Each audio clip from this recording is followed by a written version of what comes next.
ಕೀರ್ತನೆಗಳು 121 ಅಧ್ಯಾಯ ವಚನ 7-8. ಯೆಹೋವನು ನಿನ್ನನ್ನು ಎಲ್ಲಾ ಕೇಡಿನಿಂದ ತಪ್ಪಿಸುವನು, ನಿನ್ನ ಪ್ರಾಣವನ್ನು ಕಾಯುವನು. ನೀನು ಹೋಗುವಾಗಲೂ ಬರುವಾಗಲೂ ಇಂದಿನಿಂದ ಸದಾಕಾಲವು ಯೆಹೋವನು ನಿನ್ನನ್ನು ಕಾಪಾಡುವನು.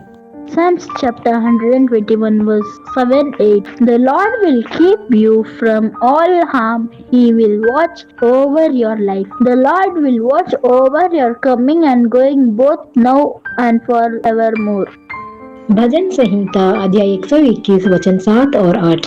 यहोवा सारी विपत्ति से तेरी रक्षा करेगा, वह तेरे प्राण की रक्षा करेगा। यहोवा तेरे आने जाने में तेरी रक्षा अब से लेकर सदा तक करता रहेगा.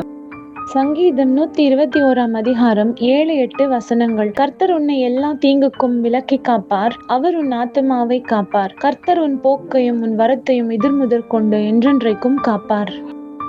కీర్తనలు 121 అధ్యాయం 7-8 వచనం. ఏ అపాయము రాకుండా యెహోవా నిన్ను కాపాడును, ఆయన నీ ప్రాణమును కాపాడును. ఇది మొదలుకొని నిరంతరము నీ రాకపోకలందు యెహోవా నిన్ను కాపాడును.